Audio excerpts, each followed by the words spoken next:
Now let's see.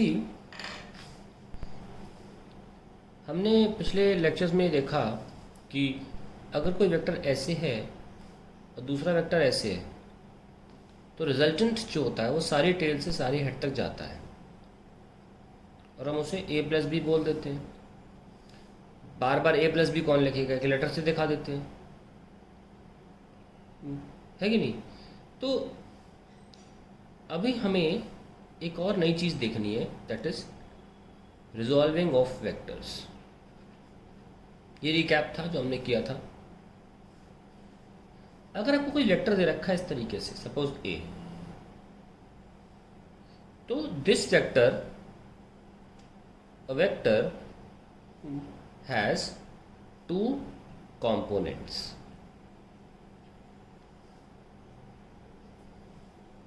One, पहला कहते हैं हॉरिजॉन्टल कंपोनेंट,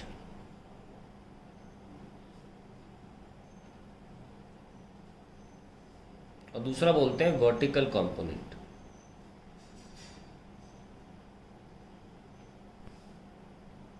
तो अब देखिए हॉरिजॉन्टल कंपोनेंट कैसा होता है। सपोज ये वेक्टर था ए, तो इसका बताया था ना एंगल ऑफ इंक्लिनेशन, ये थीटा है।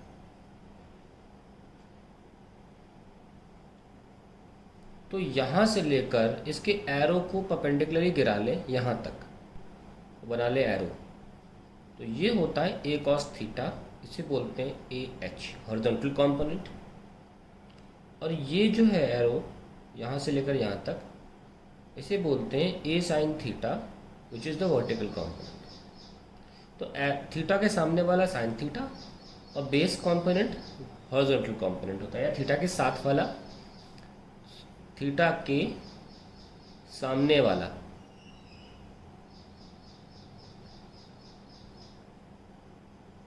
Vertical component,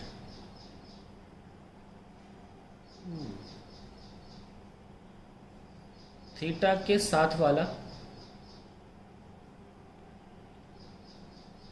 base component. ये है कहानी सारी। नाउ ऐसा हुआ क्यों? वेरी सिंपल, ये ए है, ऐसे बना लीजिए आप, इसको बेस बोल लो, इसको परपेंडिकुलर बोल लो। तो अगर मैं कॉस थीटा लिखता हूँ तो क्या आता है, बेस बी अपॉन हाइपोटेन्यूज। अगर ऐसे लिख रहे हो, ए के साथ ऊपर एरो लगा रहे हो, तो फिर ये वेक्टर है। अगर सिर्फ ए लिख दो तो ये स्केलर है, तो ए लिख दो बस। एक और तरीका है स्केलर लिखने का, एरो लगा के डंडे मारना, ऐसे मोड लगा देना, इसी भी स्केलर की प्रेजेंटेशन बोलते हैं। आप बिना एरो के भी लिख सकते हो। तो बेस क्या आ गया देखो, ए कॉस थीटा, इसीलिए मैंने लिखा ए कॉस थीटा। और ये क्या आ गया, ए साइन थीटा। पर रट लेना ऐसे, ताकि जल्दी करना हो तो आपको याद रहे, थीटा के सामने वाला ऐसा, थीटा के साथ वाला बेस कंपोनेंट। तो ये बीचे वाला हो गया ए कॉस थीटा, और परपेंडिकुलर हो गया ए साइन थीटा। ठीक है। किसी भी वेक्टर को, any vector can be resolved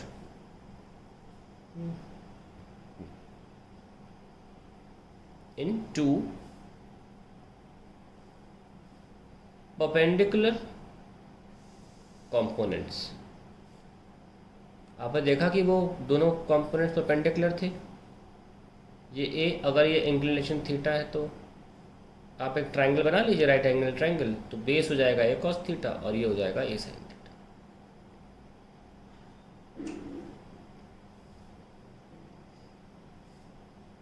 तो ये कंपोनेंट को पता होना चाहिए। Now let's start one more thing, that is the magnitude of vector.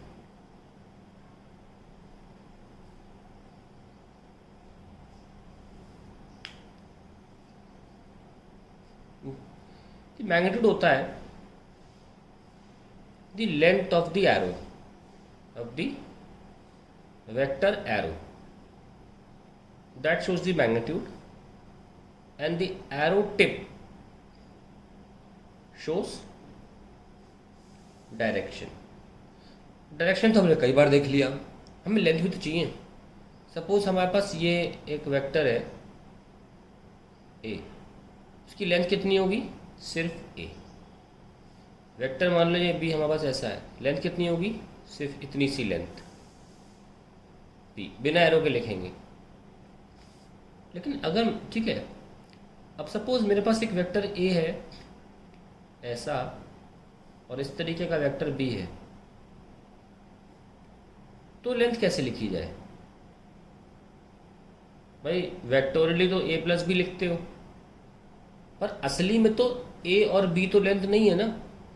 असली में तो ए प्लस बी बिना डंडे लगाए नहीं लिख सकते, क्योंकि ए प्लस बी तो बहुत बड़ा हो जाएगा।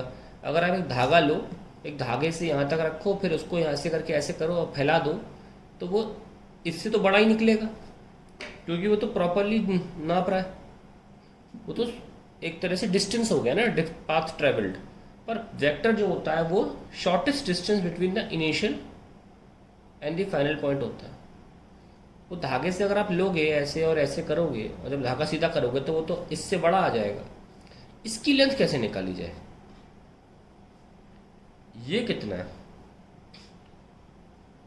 ये मान लीजिए x, ये कितना है, इसको अक्सर r से दिखाते हैं, मैं भी r से दिखा लेता हूँ।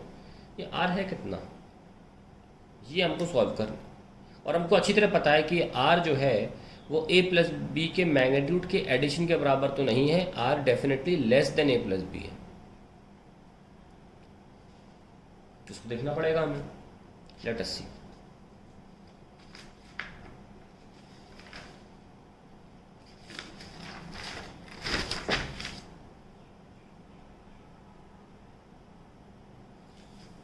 सपोज मेरे पास एक वेक्टर है p और एक वेक्टर है q,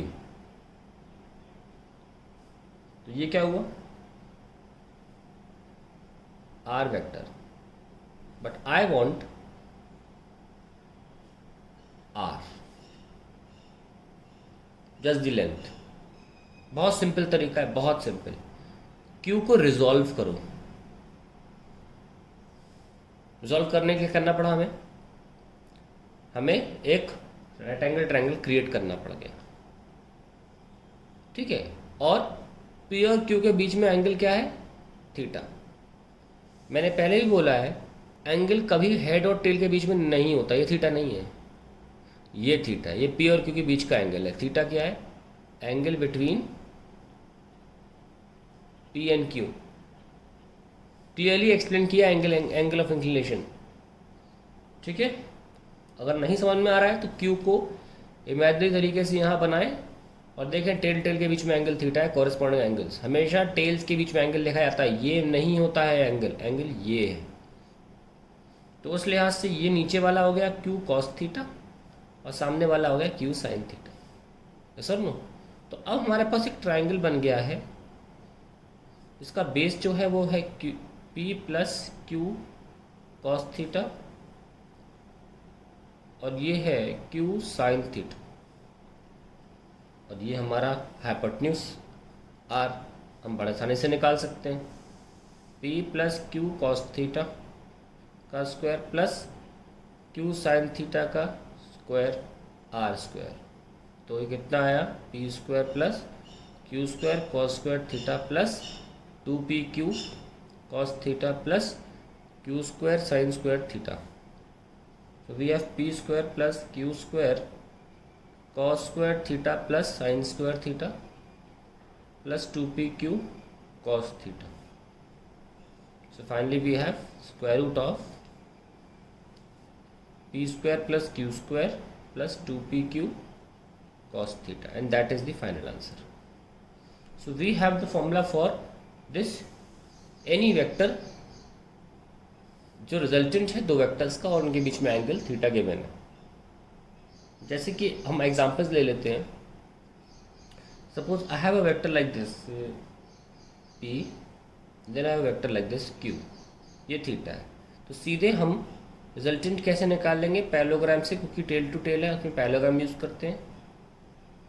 ये वैल्यू कितनी आ गई, square root of p square plus Q square plus 2pq cos theta, ऐसे लिखना है। Now one more thing is important, अगर दो वेक्टर्स गिवन है इस तरीके से और उनका रिजल्टेंट ऐसे है, तो दो वेक्टर्स के बीच में तो एंगल थीटा है, पर रिजल्टेंट का भी तो कुछ एंगल आया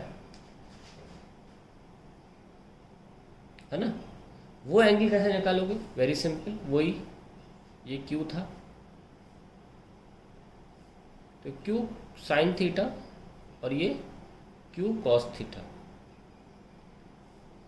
तो अगर ये निकालना है तो टैन से निकालोगे, टैन बीटा एस, क्योंकि अब तो राइट एंगल ट्रायंगल है ना, perpendicular Q sine theta upon base P plus Q cos theta. ये आपका आंसर आ गया। What is the significance of this? Significance देखो, सिग्निफिकेंस ये है कि सपोज आपका पास एक टेबल है या एक प्लैंक ले लो और आप उसे यहाँ से फोर्स लगाते हो और आप उसे यहाँ से फोर्स लगाते हो। आप बताइए टेबल कहाँ जाएगी? इधर जाएगी, किधर जाएगी? आई होप सब में इतना कॉमन सेंस होगा कि टेबल ना तो इधर जाने वाली है ना तो इधर जाने वाली है, क्योंकि फोर्स यहाँ से भी लग रहा है यहाँ से भी लग रहा है। तो अब इन फोर्सेस के एरोस को आप ज़रा जोड़ो।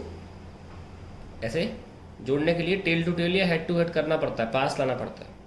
जोड़ लिया, ये भी एफ ये भी एफ, और जब आप इसका रिजल्टेंट निकालते हो पैरेललोग्राम से, ये आपको फाइनल आंसर मिलता है एफ प्लस एफ, एफ ये और एफ ये। सिर्फ वेक्टर लिखा, वेक्टर फॉर्म में लिखा है मैंने अभी, ये आपका फाइनल आंसर है। लेकिन डायरेक्शन पता चल गई ना कि टेबल एक्चुअली में इधर जाएगी। अगर फोर्स इधर लगाओगे टेबल टेढ़ी जाए लग जाएगी, करके देख लेना करके। ये फाइनली जहाँ जाती है कोई बॉडी, ये रिजल्टेंट का डायरेक्शन वही होता है। इसलिए रिजल्टेंट का डायरेक्शन पता लगाना और फाइनली जो फोर्स इस बॉडी पे एक्ट कर रहा है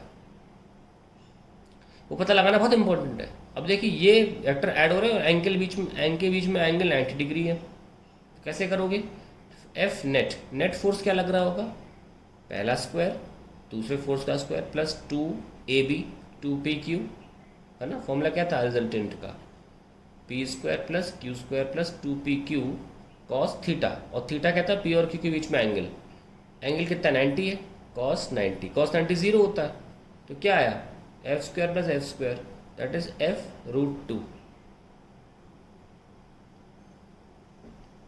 ये कहानी